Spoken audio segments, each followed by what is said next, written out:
The ultimatum, the vast Galactic Council chamber fell silent as the human delegation entered. Admiral Ilara Voss led the small group of 4 across the polished obsidian floor, their footsteps echoing in the cavernous space. Above them, the domed ceiling displayed a real-time map of the known universe. 85,000 star systems, 27,000 inhabited worlds, and one tiny solar system that was causing more trouble than all the others combined. Earth. Thousands of alien representatives watched from their designated platforms. A colorful array of species from across the galaxy. Some floated in bubbles of specialized atmosphere. Others stood on gravity-adjusted pedestals.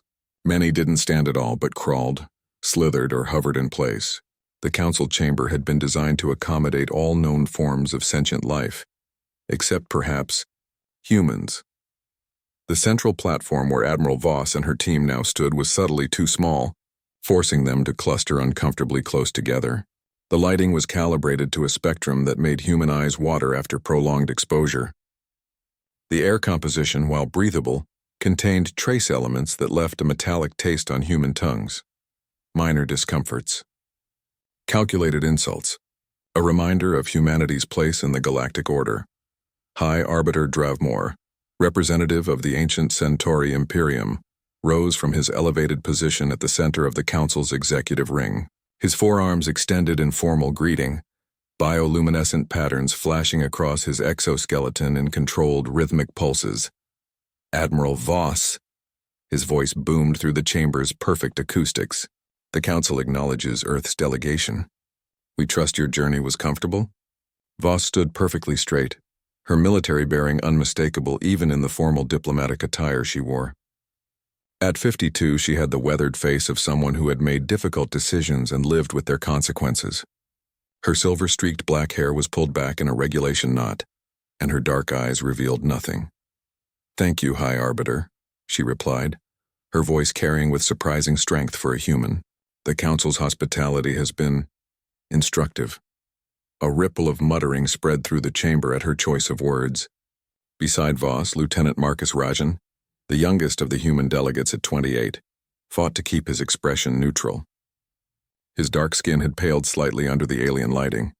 The other 2 human representatives, Dr. Lydia Kowalski, Earth's leading xenolinguist, and General David Turner, head of Earth's Defense Force, remained impassive, following Voss's lead. "We have convened this special session," continued Dravmor, "to address concerns raised by multiple council members regarding Earth's recent technological advancements." The patterns on his exoskeleton shifted to a deep purple hue. "Specifically, your development of quantum displacement technology." The displays around the chamber changed to show technical schematics of Earth's latest breakthrough, a system that allowed instantaneous communication across any distance by temporarily displacing quantum particles into a subspace dimension. "Technology," added Council Security Director Nexlaran, a reptilian being with iridescent scales, "that has troubling military applications." Admiral Voss nodded once, as does any significant advancement. The same was true of nuclear fission, artificial intelligence, and faster-than-light travel, all technologies that Council species developed themselves, under Council guidance and regulation, snapped Nexlaran. His tail twitched in agitation. "The quantum displacement field you've created could be weaponized to bypass planetary defense systems, destabilize star cores, or enable undetectable surveillance across sovereign territories." "It could," Voss agreed calmly, "though we have no intention of using it that way." "Intentions change," said a new voice. Delegate Ulio of the Mercantile Alliance, a floating collective of gaseous beings contained within a translucent membrane. "Especially for species as unpredictable as humans." General Turner stepped forward, unable to contain himself. "With respect, our unpredictability didn't seem to bother the Council when we helped design defenses against the Krell incursion last year." "General," Voss cautioned quietly. "High Arbiter Drav." Moore raised one primary hand, silencing the chamber. "The Council's position is not punitive but protective. All species benefit from technological regulation. It ensures balanced development and prevents dangerous arms races or accidental catastrophes." Lieutenant Rajan discreetly passed Admiral Voss a data tablet. She glanced at it briefly before addressing the Council again. "And what exactly does the Council propose?" she asked, though her tone suggested she already knew the answer. The High Arbiter's secondary eyes narrowed to slits. The Council requires that Earth surrender all quantum displacement technology, research, and prototypes for safekeeping. Additionally, Earth will accept Council oversight of all military installations and weapons development facilities. The chamber remained tensely silent as Voss studied the formal proposal now displayed on her tablet. Dr. Kowalski leaned in to whisper something in her ear, but Voss shook her head minutely. "This isn't oversight," Voss said finally. "It's subjugation." "It is prudence," countered Dravmore. "Humanity has been part of the galactic community for barely 2 decades. Other species waited centuries before developing technologies of this sensitivity." "We didn't have centuries," General Turner muttered, just loud enough to be heard. Voss shot him a warning glance before continuing. "Earth has complied with every reasonable Council request since first contact. We've opened our borders, shared medical advancements, contributed resources to struggling worlds, and supported Council peacekeeping operations. Yet now you demand we surrender our sovereignty." "Your cooperation has been noted," said Nexlaren coldly, "but it does not exempt Earth from Council protocols. The quantum displacement technology gives a single planet potential military advantage over established stellar empires. No species can be permitted such imbalance." Admiral Voss exchanged glances with her team. Dr. Kowalski gave an almost imperceptible nod. General Turner's jaw tightened, but he too nodded. "I see," said Voss. She stood straighter, squaring her shoulders. "Then we have nothing more to discuss." A murmur rippled through the chamber. The Arbiter's luminescence patterns shifted to alarmed blue-violet. "Admiral," he said, his voice lowered to what might have been intended as conciliatory. "Perhaps we are being hasty. The Council is prepared to offer trade concessions, technological exchanges from our more advanced members." "You misunderstand, Arbiter," interrupted Voss. "I'm not negotiating. I'm informing you of our decision. Effective immediately, Earth withdraws from all peace negotiations. We reject Council authority over sovereign human territory." The chamber erupted in shouts and exclamations. Several delegates rose from their seats, gesticulating wildly with various appendages. The Arbiter slammed his ceremonial staff against the floor, demanding order. "This is unprecedented," he thundered. "No species simply withdraws from Council protection." "Protection?" Voss raised an eyebrow. "Is that what you call it?" She activated a small device on her wrist. Above the chamber, the holographic display changed to show Earth's diplomatic vessels powering engines, breaking orbit from the Council station. "You doom your species to isolation," hissed Nexlaren. "No trade, no cultural exchange, no technological sharing." "Perhaps," Voss answered, her team already moving toward the exit. "Or perhaps you've miscalculated." "This is a grave mistake, Admiral," called Dravmore. "The Council's decision was unanimous. Consider the implications before taking such drastic action." Voss paused at the doorway, turning to address the stunned Council one final time. "We have considered the implications, Arbiter, have you? You've forgotten something crucial about humans. We survived on our planet alone for our entire history, believing ourselves to be the only sentient life in the universe. We prepared for the worst," she gestured around the chamber.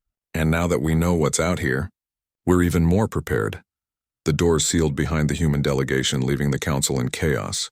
Emergency alerts began to sound throughout the station as human ships broke formation, their engines flaring bright against the blackness of space. No one noticed the small device Lieutenant Rajan had left behind, quietly collecting every word spoken in the Council chamber. After their departure, no one noticed the quantum displacement field that briefly flickered around the departing human ships before they vanished, completely from Council sensors, and no one in the Council chamber understood yet just how badly they had miscalculated their newest member species. But they would learn.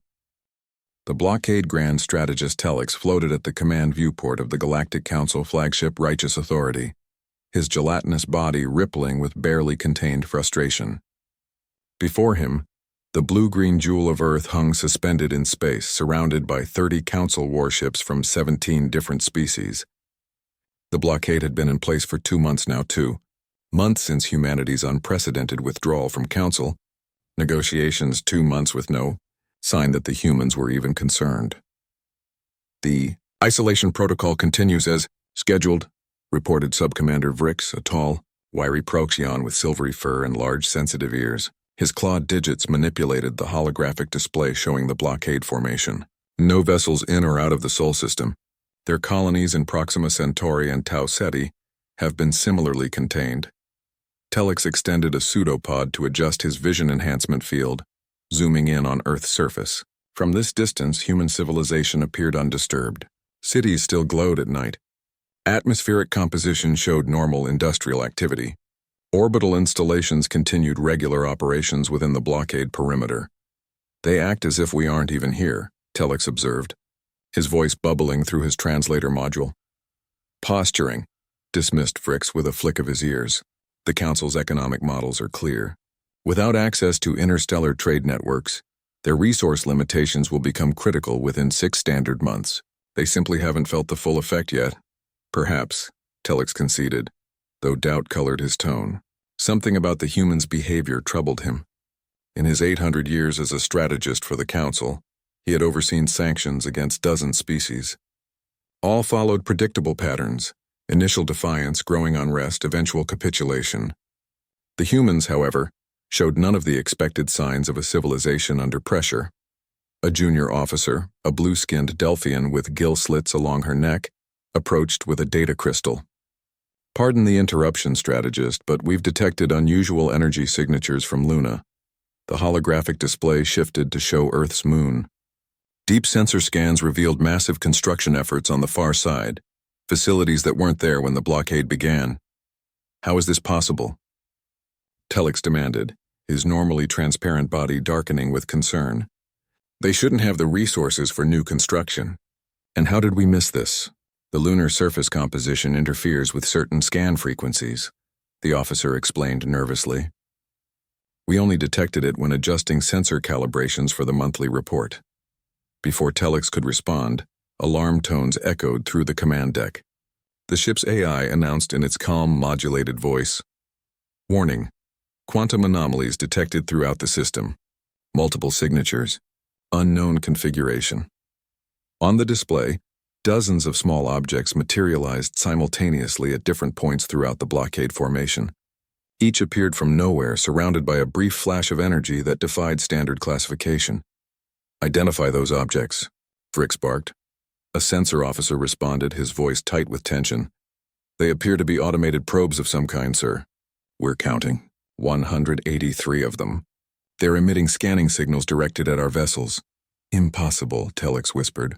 "Our intelligence indicated human quantum displacement technology was limited to communication, not physical transportation."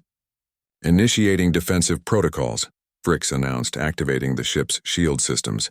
"All vessels target these probes and—" The probes suddenly emitted coordinated energy pulses. Ship after Council ship reported systems interruptions, brief but concerning. Sensor networks flickered. Communication arrays reset themselves. "They're mapping our defensive systems," Fricks realized aloud. "This is reconnaissance." Telex moved to order countermeasures when a new alert sounded. A massive energy signature erupted from the lunar surface. And suddenly the space before their flagship tore open.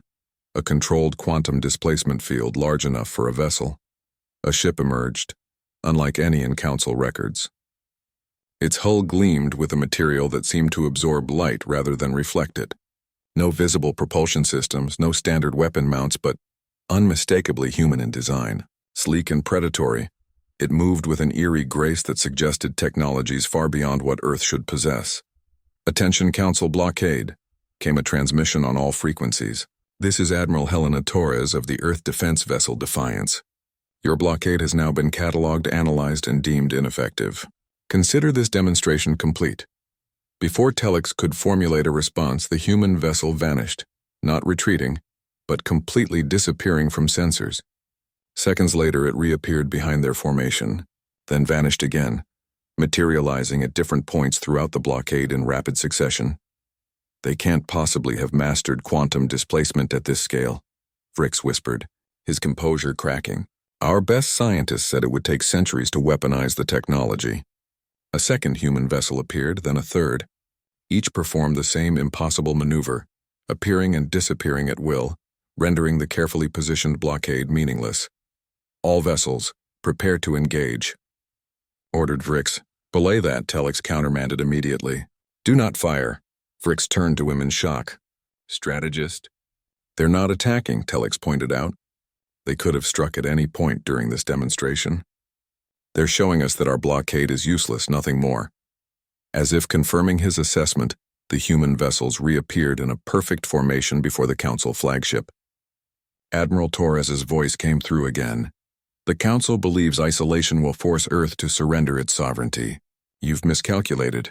We developed quantum displacement technology not to threaten the galaxy, but because we recognized a fundamental truth. Earth must be self-sufficient. Today's demonstration confirms we've achieved that goal. On the holographic display, the human ships began to pulse with energy. Behind them, a massive quantum field opened, larger than any they had generated before. We will not be contained, Torres continued. We will not surrender technologies vital to our survival. And we will not accept Council oversight of sovereign human territory. The field expanded, swallowing the human ships one by one. The blockade remains in violation of recognized boundaries, Torres concluded. You have 48 hours to withdraw your forces from the Sol system.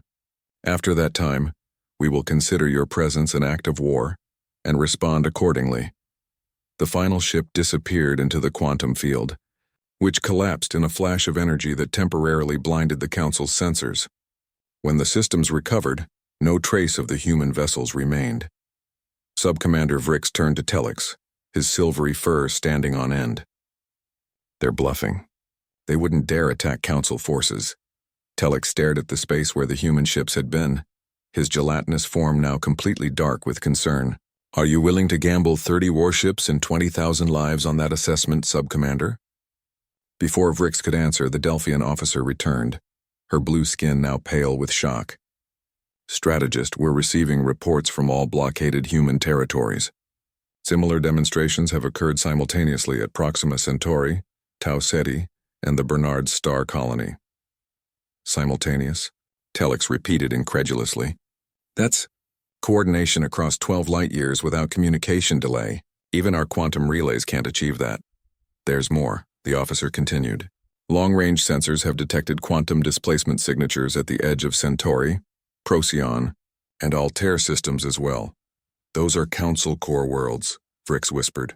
They're watching us, Telix realized, just as we've been watching them, but with technology we didn't know they had. He turned away from the viewport, his decision made. Inform the Council. The humans haven't been contained by our blockade. They've been studying it and preparing their response. You're not suggesting we comply with their demand to withdraw? Vrix asked incredulously. I'm suggesting we reassess our approach entirely, Telix replied. The blockade strategy was based on an incomplete understanding of human capabilities. Continuing it now would be tactically unsound. As the flagship's engines hummed to life, preparing to jump to the nearest Council relay station, Telix found himself pondering the Council's fundamental miscalculation. They had treated humanity as they would any newly contacted species, assuming technological inferiority, cultural naivety, and eventual compliance with galactic norms. But humanity had developed in isolation, believing themselves alone in the universe. They had prepared for threats they couldn't imagine. And now, faced with the reality of a galaxy that sought to control them, they had revealed just how prepared they truly were. The question that troubled Telix most, as the righteous authority broke formation and accelerated away from Earth, was simple. What else were the humans hiding? The revelation deep within the Galactic Council's secure archives on Proxima Station, diplomat Jorith Newham hunched over a classified data terminal. The blue glow of the screen illuminated his long, narrow face and trembling fingers as he scrolled through files that few beings in the galaxy had ever seen. The room was deliberately kept cold to preserve the ancient data crystals stored in its vaults. But Jorith's shivering came from more than just the temperature. 3 months had passed since the blockade demonstration, and the Council remained in disarray.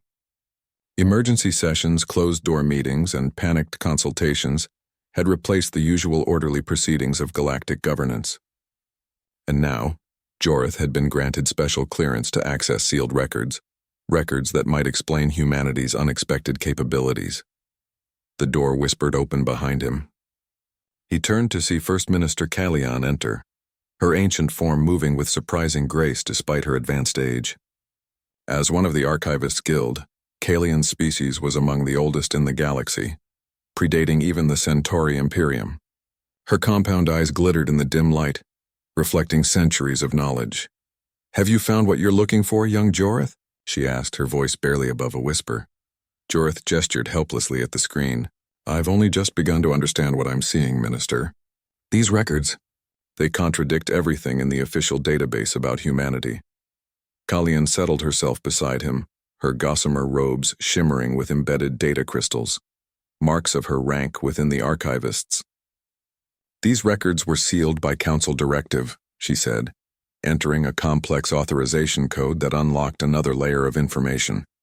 "But given recent events, certain facts must be reconsidered." The holographic display expanded, showing what appeared to be first contact documentation between Council scout ships and human colonies. But the timestamp made no sense, nearly 70 years earlier than the officially recorded first contact. "I don't understand," Jorith said, his elongated fingers adjusting his vision enhancers. "Why falsify first contact records?" Kalian's compound eyes dimmed with what might be shame, because the initial assessment of humanity was troubling. The records continued to flow, showing Council observers secretly studying Earth through the late 20th and early 21st centuries. Reports detailed humans surviving world wars, narrowly avoiding nuclear annihilation, overcoming pandemics, and beginning to reverse climate catastrophes, all without external assistance. "The Council has welcomed over 300 species into the galactic community," Kalian explained, navigating through the secret timeline. "In each case, we made contact when they reached a specific developmental threshold, usually during their early space exploration phase. We guided their advancement, ensuring stable integration with galactic society. But humans were different," Jorith realized aloud. "Unprecedented," Kalian confirmed. "They advanced faster than any species we've encountered, adapting and innovating at rates our models couldn't predict." The Council decided to delay official contact, hoping they would stabilize. "Instead, they kept accelerating," Jorith muttered, watching as the timeline showed human technological development outpacing projections decade after decade. When we finally established official contact, humans were already colonizing their neighboring systems using propulsion technology they'd developed independently. Kalian continued. "The Council presented it as a welcome to newly discovered beings, but in reality, we were trying to contain them," Jorith finished. "The peace talks, the technology sharing agreements, all designed to slow their progress and bring them under Council regulation." Kalian nodded solemnly. "And now we've forced them to reveal capabilities they'd kept hidden. Look at the latest intelligence." The display shifted to current data streams. Since the blockade incident, Council monitoring had detected massive industrial mobilization throughout human space. Shipyards had appeared in gas giant orbits practically overnight. Asteroid mining operations expanded exponentially. Most concerning, the quantum displacement signature had been detected at the edge of multiple non-human systems. "They're preparing for war?" Jorith asked, horrified. "Perhaps. But there's something else." Kalian brought up a final file. Communications intercepted between human vessels. Our linguists finally decoded their military transmissions. They've been using a sophisticated encryption based on Earth cultural references. The translated message appeared. "Operation Carthage status, Phase 1, complete settlement. Coordination proceed with Epsilon Protocol Council engagement. Maintain minimal contact timeline to independence. Accelerated." "They're not preparing for war," Jorith realized. "They're preparing to leave." "Yes," Kalian confirmed. "Our analysts believe humanity is establishing completely self-sufficient colonies beyond Council space. They don't want to conquer us. They're abandoning us." "But why?" Jorith asked. "Why withdraw completely?" Kalian hesitated, her ancient eyes clouding. "There is one final piece you must see." She accessed a record that required her highest security clearance, the classified minutes of a Council session from 15 years ago. The Council voted to implement Protocol Shepherd's Crook if humanity ever developed technology beyond our control. Jorith's blood ran cold as he read the details of the protocol. "This authorizes preemptive sterilization of a potentially dangerous species," Kalian confirmed grimly. "The humans discovered it. That's why they withdrew. not as aggression but as self-preservation. They knew what we were prepared to do. Joreth pushed back from the terminal, his mind reeling with the implications. How could they have discovered a classified protocol of this magnitude? They've had observers within our systems for years, Kalian said, just as we've had observers studying them. The difference is they were more successful at remaining undetected. A notification pulsed on the terminal. Kalian touched it, revealing a priority message from the Council's Security Division. It appears, she said slowly, that we have unexpected visitors. The message showed security footage from the main council chamber, where an emergency session was currently underway. Walking calmly through the doors, past layers of the most sophisticated security in the galaxy, was a delegation of humans. How did they penetrate our defenses? Joreth whispered. I suspect, Kalian replied, rising from her seat. That's precisely what they want us to ask. The journey from the archives to the council chamber took longer than Joreth would have liked. By the time he and Kalian arrived, the human delegation was already addressing the assembled representatives. Ambassador Thomas Rivera stood at the center of the chamber, a small team of human officials behind him. Unlike the military delegation that had withdrawn from peace talks months earlier, Rivera wore simple civilian attire, a stark contrast to the ornate ceremonial garb of most council species. Walked in. Arbiter, Rivera was saying as Joreth and Kalian entered through a side door. Your security is designed to detect ships, weapons, and technology. We brought none of those things. Impossible, hissed a draconian counselor, scales flaring in agitation. Our blockade is still in place, Rivera confirmed with a polite nod. We simply went around it. The implications silenced the chamber. Joreth looked to Kalian, who had taken her seat in the archivist's section. Her expression confirmed his suspicion. The humans had somehow mastered personal quantum displacement. First Minister Kalian rose slowly from her seat. You've mastered personal quantum displacement. Rivera inclined his head in acknowledgement. Among other things. But we're not here to discuss technology. We've come with information you need. He gestured and one of his aides stepped forward, activating a small device. A holographic display materialized in the center of the chamber, showing a star system unfamiliar to most present. This is HD 85512, approximately 36 light-years from Earth, Rivera explained. Yesterday it experienced a catastrophic event. The display showed a peaceful-looking star system, then a massive energy wave propagating from its star, sterilizing the habitable planet in seconds. A natural stellar event? Asked a counselor from the science division. No, Rivera responded flatly. This was a weapons test, not ours, he added, seeing the accusatory looks.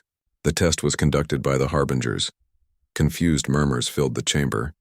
High Arbiter Dravmore leaned forward from his central position.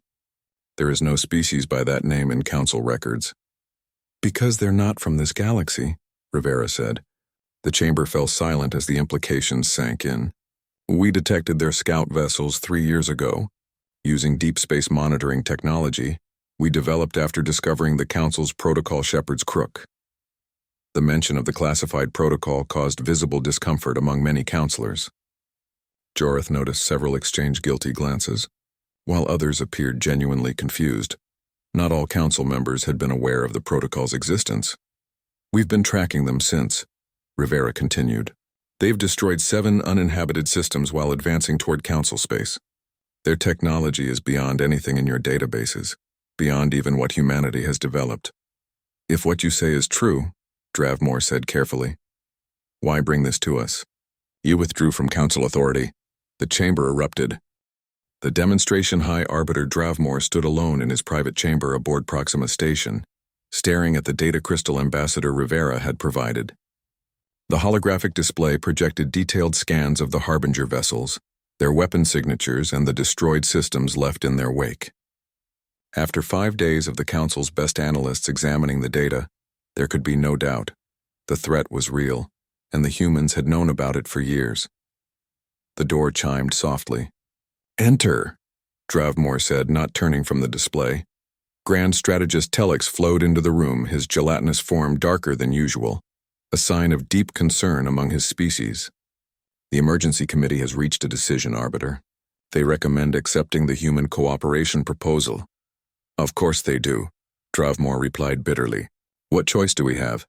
Either we cooperate with a species that has deliberately deceived us for decades, or we face extinction alone. Telex moved to Dravmore's side, studying the Harbinger data. The deception cuts both ways, Arbiter. Protocol Shepard's crook was not your finest moment. Dravmore's exoskeleton flashed patterns of regret, visible only to those who knew how to interpret them, a precaution that now seems misguided. The humans are waiting in the observation deck, Telex reminded him.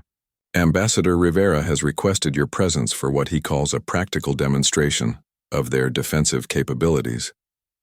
Dravmore sighed, a whistling sound through his breathing spiracles. Very well. Let us see what else they've been hiding. The observation deck offered an unobstructed view of space beyond Proxima Station. A delegation of council representatives had already gathered, standing in uneasy clusters separated from the small human team. Ambassador Rivera stood at the center, conversing quietly with Admiral Ilara Voss, the same military leader who had withdrawn from peace talks months earlier. High Arbiter, Rivera greeted as Dravmore approached. Thank you for joining us. I believe you know Admiral Voss. We've met, Dravmore acknowledged stiffly. Admiral Voss inclined her head. Under different circumstances. Indeed, Dravmore's secondary eyes narrowed. Ambassador, I'm told you wish to demonstrate something? Yes, Rivera gestured to the viewport. The Harbingers use a weapon we've designated as a stellar accelerator. It artificially triggers increased fusion in a star's core, causing a directed plasma ejection that can sterilize an entire planetary system. We've reviewed your data, Dravmore said. The weapon's power exceeds anything in Council defense archives, which is why conventional defenses won't work, Voss interjected. You need something new, something the Harbingers won't expect. Rivera nodded to a human technician who activated a control panel. With your permission, we'd like to demonstrate our proposed solution. We've positioned a prototype at a safe distance from the station. Dravmore exchanged glances with Telex, who pulsed affirmation. Proceed. The viewport dimmed automatically as a small object detached from the station's docking ring. It was surprisingly simple, a metallic sphere perhaps 3 meters in diameter, with no visible propulsion systems or weapons arrays. This is the Quantum Displacement Shield, Rivera explained, or QDS for short. The prototype is scaled down for demonstration purposes. Operational versions would be much larger. The sphere moved to a position approximately 5 kilometers from the station, then stopped. A Council defense vessel approached it, scanning beams visibly probing the small device. For this demonstration, Rivera continued, the defense vessel will fire a concentrated energy pulse at the QDS. The pulse is calibrated to simulate a scaled-down version of the Harbinger weapon. The Council representatives watched in tense silence as the defense vessel took position opposite the small sphere.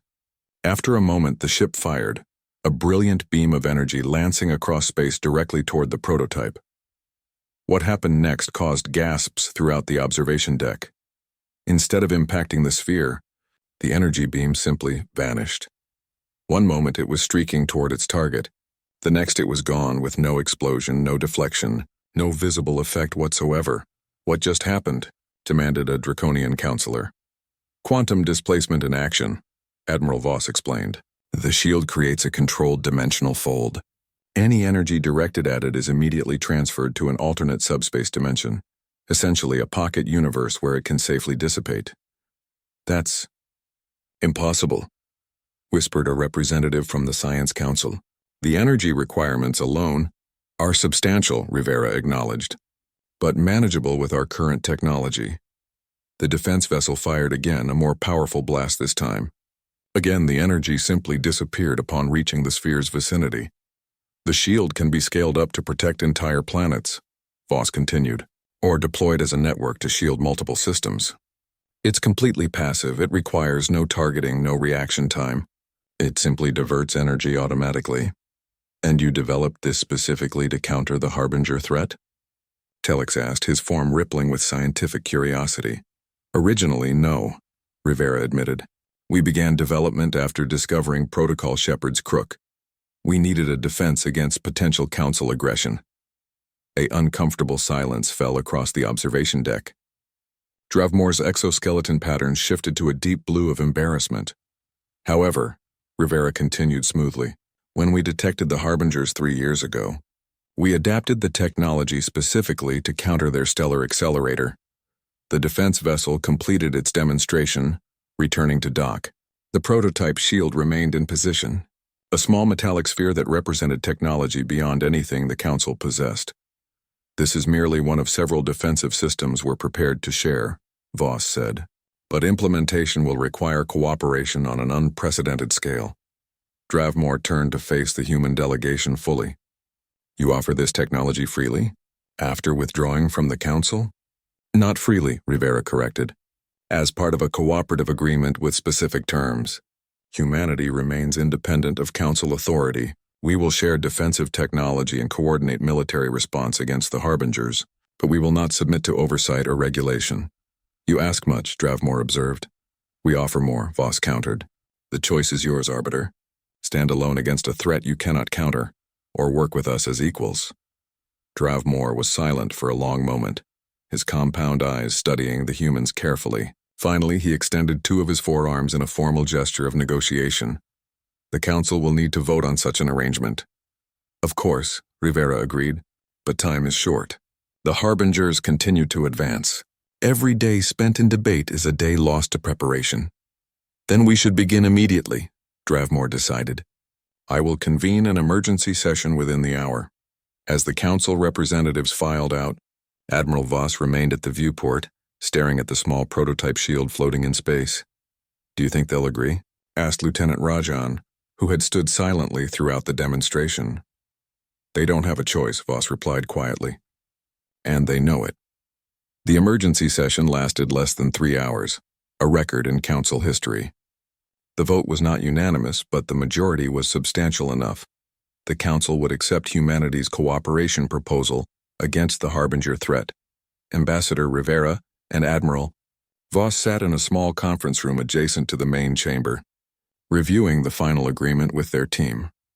They accepted our terms with minimal resistance, noted Dr. Lydia Kowalski, studying the document. Even the provision maintaining human independence from Council oversight. Fear is a powerful motivator, Voss remarked. As is survival, added Rivera. The Council may be bureaucratic and cautious, but they're not fools. They recognize the Harbingers as an extinction-level threat. The door slid open, admitting diplomat Jorith Noom. The lanky alien looked exhausted, his normally immaculate appearance somewhat disheveled after the marathon negotiation session. Ambassador, Admiral, he greeted. The Council has completed the formal ratification. The cooperation agreement is now binding on all member species. Thank you, Diplomat Noom, Rivera said. Please convey our appreciation to First Minister Kalyan for her support. Jorith hesitated, then asked the question that had clearly been troubling him. May I speak freely? Of course, Voss replied. You could have shared information about the Harbingers years ago. Why wait until now? Rivera and Voss exchanged glances. It was Voss who answered. Would you have believed us? Or would the Council have seen it as a human ploy to gain concessions? Perhaps even a fabrication to justify our technological development? Jorith had no response to that. We needed leverage, Rivera explained more gently. We needed the Council to see us as equals, not as a problem to be managed. Sometimes, Diplomat Noom, you need to force people to recognize your value by showing them what the universe looks like without you. Jorith considered this, then nodded slowly. The implementation teams are assembling in the main hangar bay. High Arbiter Dravmore requests your presence to begin coordination. We'll be right there, Rivera promised. After Jorith departed, the human team gathered their materials. As they prepared to leave, Lieutenant Rajan posed a question that had been on many minds. What if they had refused cooperation? What was our backup plan? Till space are nearly self-sufficient. If the worst happens, humanity will survive, with or without the sea. The Alliance. The observation deck of the human flagship. Intrepid offered an unobstructed view of the massive combined fleet, over 3,000 vessels from 42 species, arranged in a formation that would have been impossible just 6 months ago. The ships varied wildly in design, from the crystalline structures of the Altarian vessels to the biological hulls of the Procyon fleet, but all had been modified with human quantum displacement technology. Admiral Alara Voss stood at the viewport, hands clasped behind her back as she studied the armada. Beside her, High Arbiter Dravmore watched in respectful silence, his exoskeleton patterns shifting in a complex display that human translators now recognized as a mixture of awe and concern. I never imagined standing here. "Admiral," he said finally, four-fingered hands resting on the ceremonial staff of his office, "preparing for battle alongside humans after what transpired between us." "History is full of reluctant allies, Arbiter," Voss replied without turning from the viewport. "The question is whether we learn from it." The door slid open behind them, admitting Fleet Coordinator Marcos Diaz, a compact man with perpetually worried eyes that belied his calm voice. "The Harbinger Vanguard will enter this sector in 23 minutes. All vessels report ready status." "And the quantum grid?" Voss asked. "Stable across all deployment points," Diaz confirmed. "The Council engineering teams performed admirably. They adapted to our technology faster than expected." "Necessity breeds adaptation," observed Dravmore. "Something humans understand better than most." Their conversation was interrupted as First Minister Callion entered, accompanied by Ambassador Thomas Rivera and a mixed team of human and alien scientists. Despite her advanced age, the archivist moved with purpose, her compound eyes bright with focused energy. "The quantum shield is fully deployed," Rivera announced. "All inhabited systems within the defensive perimeter are now protected by displacement fields. If our theory is correct, the Harbinger's stellar weapons will be redirected into null space." "And if your theory is incorrect?" asked a draconian commander who had entered with the science team, his scaled tail twitching with nervous energy. "Then we fall back to conventional defense," Voss answered. "Which is why we maintain this fleet despite the shield." A respectful silence fell as everyone contemplated what was at stake. For the first time in recorded galactic history, all spacefaring civilizations stood united, forced together by a threat none could face alone. "I must acknowledge," Dravmore said quietly to Voss, "that without humanity's preparation, we would be facing extinction. The Council, I was wrong to fear your advancement." Voss offered a small smile. "Fear is natural when faced with the unknown. The mistake was in responding to that fear by planning our elimination, rather than earning our trust." Warning alerts sounded throughout the ship. The tactical display at the center of the observation deck illuminated, showing spatial distortions forming at the edge of the system, massive tears in reality as the Harbinger ships began to emerge. "All vessels, assume defensive positions," Voss commanded. Throughout the fleet, quantum displacement drives activated, allowing ships to instantly reposition according to the battle plan developed by combined human and Council strategists. "There is something I don't understand," Dravmore said as they watched the enemy approach. "You knew about the Harbingers before you withdrew from peace talks. You knew the galaxy would need unified defense. Why choose that moment to sever ties with the Council?" "Because true alliance cannot be built on subjugation," Voss explained.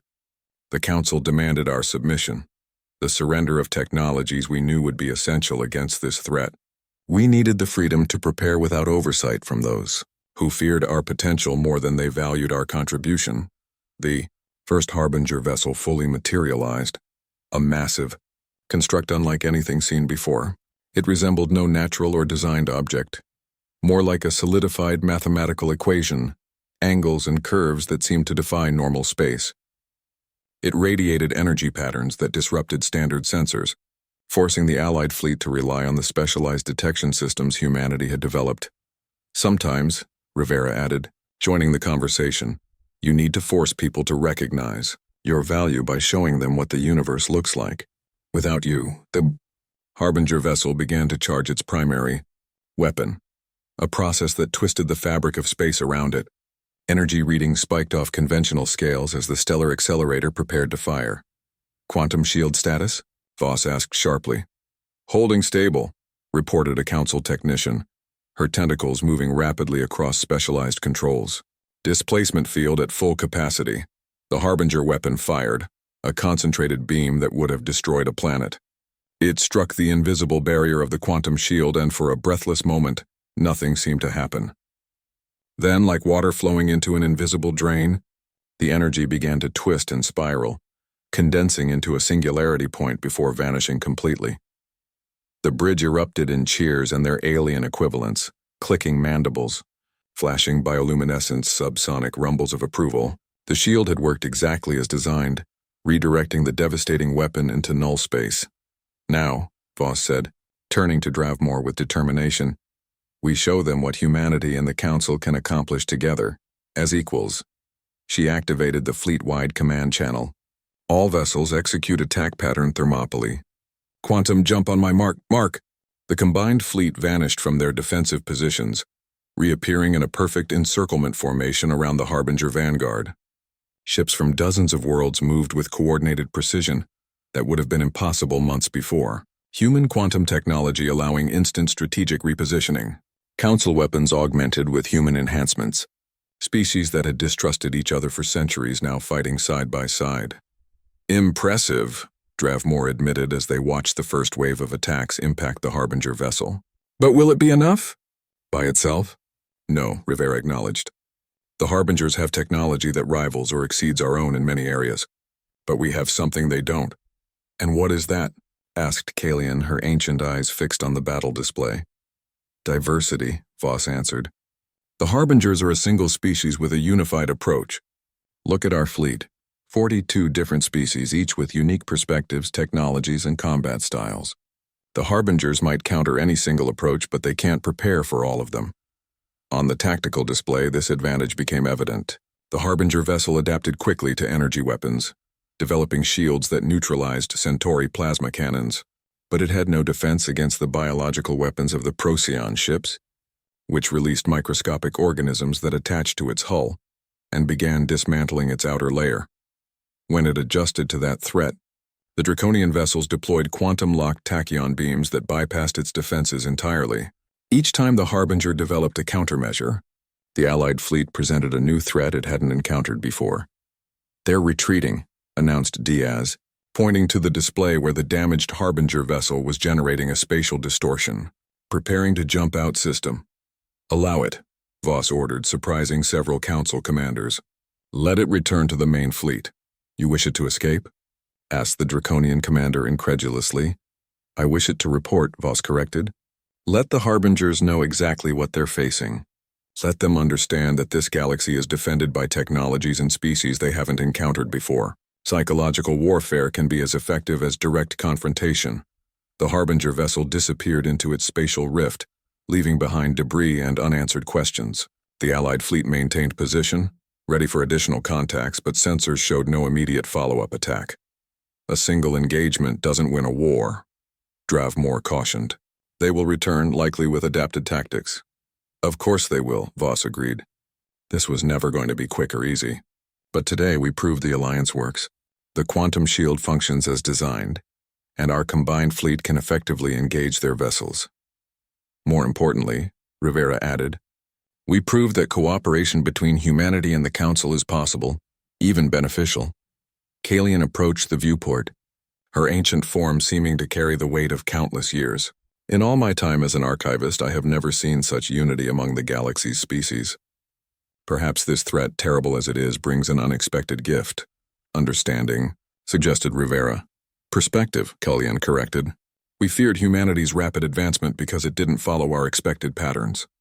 We tried to contain what we didn't understand. Yet now, that very uniqueness may save us all. Voss turned from the viewport to address the assembled leaders. The Harbinger main fleet is still 3 weeks from Council space. We have that time to strengthen our defenses, expand the quantum shield network, and prepare additional strategies.